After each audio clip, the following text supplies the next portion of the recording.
हाय. श्रावण म्हणले की असं ताजं ताजं घेवडा आपल्याला बाजारात मिळतोच. याला राजमा देखील म्हणतात. चला तर मग आज बनवूया राजमा राईस. इथे मी बासमती तांदूळ हा 20 मिनिटे असंच पाण्यामध्ये भिजत ठेवला आहे.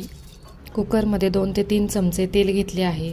तेल गरम झाल्यावर मध्यम आचेवर जिरे, हिंग, तुमच्याकडे अवेलेबल असतील ते खडे मसाले, कढीपत्ता आणि 2 ते 3 मिरच्या याची छान अशी खमंग फोडणी करून घ्यायची. तुमच्या आवडीप्रमाणे शेंगदाणे घालू शकता, परंतु ते तेलातच परतून घ्यायचे म्हणजे त्याचा कच्चेपणा निघून जातो. त्यामध्ये घालायचे 1 मोठा उभा चिरलेला कांदा, 1 मध्यम आकाराचे उभे चिरलेले टोमॅटो आणि 1 छोटेसे गाजर. असं व्यवस्थित हे सगळं मिश्रण एकत्र करून परतून घ्यायचं आणि त्यामध्ये घालायचं चवीनुसार मीठ. त्यामध्ये सोलून घेतलेला हा 1 ते 2 वाटी राजमा किंवा घेवडा तो देखील यामध्ये चांगला व्यवस्थित परतून घ्यायचा. त्यामध्ये ॲड करायचे मसाले, 1 चमचा धने पावडर, थोडीशी हळद, मिरची पावडर, घरकुल मसाला, घरगुती मसाला किंवा तुमच्या आवडीप्रमाणे कोणतेही मसाले त्यामध्ये तुम्ही ॲड करायचे आणि साधारण 1 ते 2 मिनटं हा मसाला व्यवस्थित चांगला परतून घ्यायचा.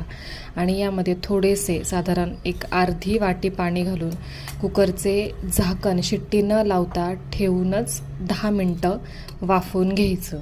10 मिनिट वाफून झाल्यावरती पुन्हा एकदा हे सगळं मिश्रण हलवून घ्यायचं. त्यामध्ये घालायचा भिजवून घेतलेला हा बासमती तांदूळ आणि इथं 1.5 वाटी मी बासमती तांदूळ घेतला आहे. त्यासाठी मी घातले आहे 2 वाटी, काही ठिकाणी 1.25 वाटी लागतं किंवा 2 वाटी असं पाणी यामध्ये घालायचं आहे. याच्यामध्ये राजमा आहे शिजायला म्हणून यामध्ये पूर्ण मी 2 वाटी पाणी घातलेलं आहे.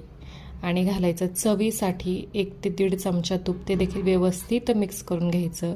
बारीक चिरलेली कोथिंबीर घालायची. पाण्याला अशा प्रकारे खळखळून उकळी आली की कुकरचं झाकण लावायचं आणि 2 शिट्ट्या करून घ्यायच्या आणि गॅस बंद करायचा. गॅस बंद केल्यावर कुकर गार होऊन द्यायचा. त्यामुळे बासमती तांदूळ हा चांगला मुरतो आणि फुलतो आणि भात देखील मोकळा सुटसुटीत होतो. तयार आपला राजमा राईस किंवा घेवड्याचा भात. खूप छान लागतो. एकदा नक्की करून पहा. बाय. Enjoy your food.